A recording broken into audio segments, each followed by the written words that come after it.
In the last session between Dolores Cannon and Janice, a hypnotic regression was conducted to uncover the events during a significant period of missing time. Janice was driving to a friend's dinner party when she experienced a strange lapse in consciousness.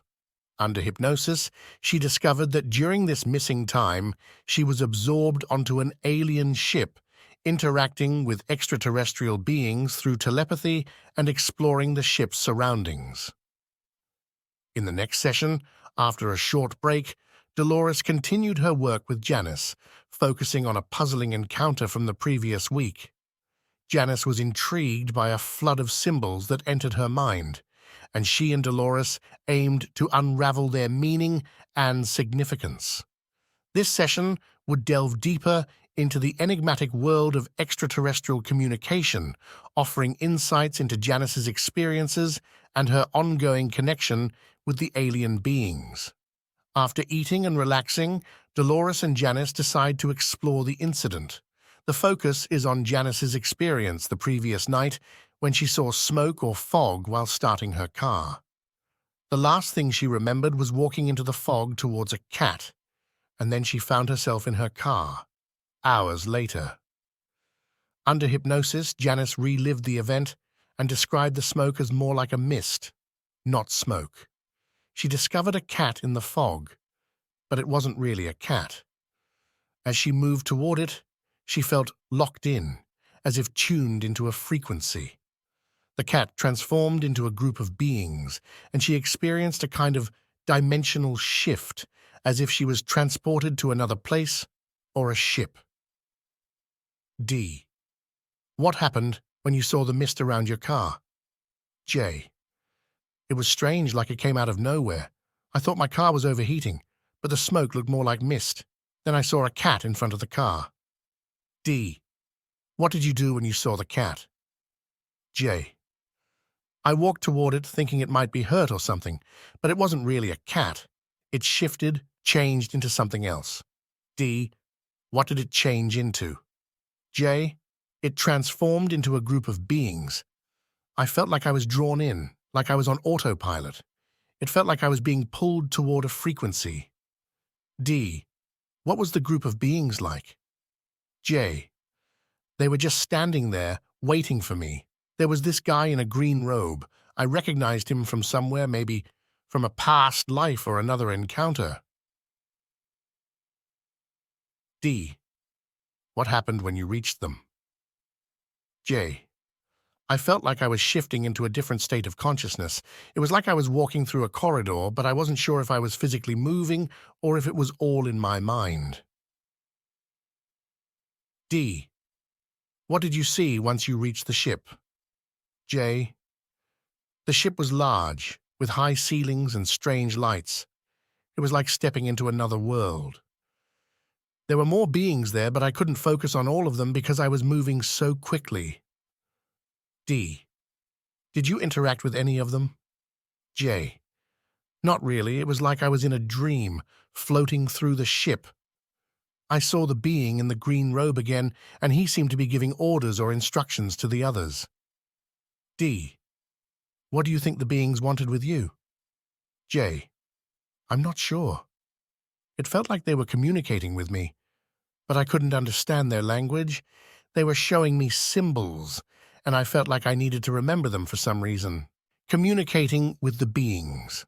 Janice found herself in a state of transition with the beings, feeling fluid and aware of other shapes and patterns, experiencing some kind of symbolic language. This led to a lot of information and sensory overload, resulting in physical discomfort and headaches. Managing the discomfort. The session required careful guidance as Janice experienced pain from the overload. Dolores used hypnotic suggestions to relieve the pain, but at one point there was an emergency due to the intense energy flow. Through touch and guided suggestions, Dolores helped alleviate Janice's discomfort, stabilizing her energy. Communication with the entities. Through the session, the entities provided insights into Janice's experience and the symbols she was absorbing. The symbols were described as a form of protection and a means of future communication. The entities were also working on projects related to Earth's energy balance, suggesting crop circles might be part of these projects. D. Did you feel threatened or afraid? J. No, it wasn't scary. It was more like I was part of something bigger, something I didn't fully understand. I felt safe, even though it was strange. D. What happened after you saw the symbols? J. It was like the symbols were flooding into my mind, and I felt overwhelmed. Then I suddenly found myself back in my car, as if no time had passed. D. Do you think these symbols have a special meaning? J. I think so. They felt important, like they were meant to be remembered or used later on. I wish I knew what they meant. D. We can explore those symbols in another session. For now, let's focus on grounding you back to the present. J. Okay, I'm ready. It's been a lot to process. Crop circles and energy. The entities shared some information on crop circles, indicating that they serve various purposes related to Earth's energy stabilization and balance. While some crop circles were related to ship landings, others were connected to energy transmission, creating a balance in Earth's energy fields. D. Let's talk about crop circles. We've seen patterns appearing in fields, often overnight. Do you know what they represent? J. I remember seeing them in my mind during the experience on the ship. The beings seemed to be aware of them, like they were part of a larger design. D. Did they give you any indication of why these crop circles are being created? J. They didn't explain it directly, but I sensed that they serve multiple purposes. Sometimes they act as markers or landing sites for the ships. Other times they're used to focus or channel energy. D. Did they mention anything about how these crop circles are related to Earth's energy or stability? J. Yes, they hinted that these patterns play a role in balancing Earth's energy fields. Some crop circles are designed to help stabilize the planet's vibrations or even to maintain a sort of equilibrium. D. Were you able to understand how they create these crop circles? J. Not completely. The beings showed me that it involves a kind of energy transmission, like a beam that creates the patterns. It happens very quickly, often within seconds, and leaves a distinctive mark on the ground. D. Did they give any information on where these energy beams come from?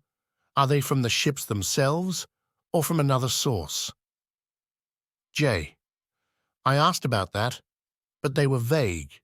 They mentioned that the source of the beams is something I wouldn't understand yet. It might be from the ships, or it could be a different type of technology or energy source. D. What about the complexity of the crop circle patterns? Some are simple, while others are intricate. Did the beings explain why there's such variation? J. The beings mentioned that each pattern serves a specific purpose. Some are meant to direct energy, while others are symbolic, carrying messages or information. The complexity depends on what they're intended to do. D. Did you get any sense of why certain areas, like those near Stonehenge, have more crop circles? J. Yes, the beings indicated that some locations are more energetically charged. Places like Stonehenge have been used for centuries as energy focal points, so it's natural for crop circles to appear near them. D.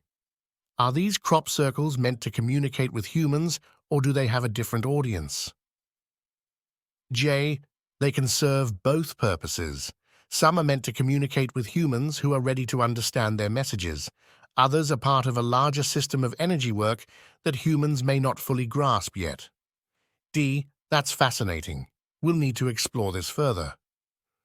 For now, let's take a break and see what else we can uncover in our next session. After bringing Janice back to full consciousness, Dolores Cannon observed that Janice had no memory of what had transpired during the session. Despite the intense experience, Janice seemed physically and mentally unharmed, which came as a great relief to Dolores. They took a break together to reflect on this session. We'll cover the next part of their journey in a separate video. Until then, stay tuned and don't forget to like and subscribe.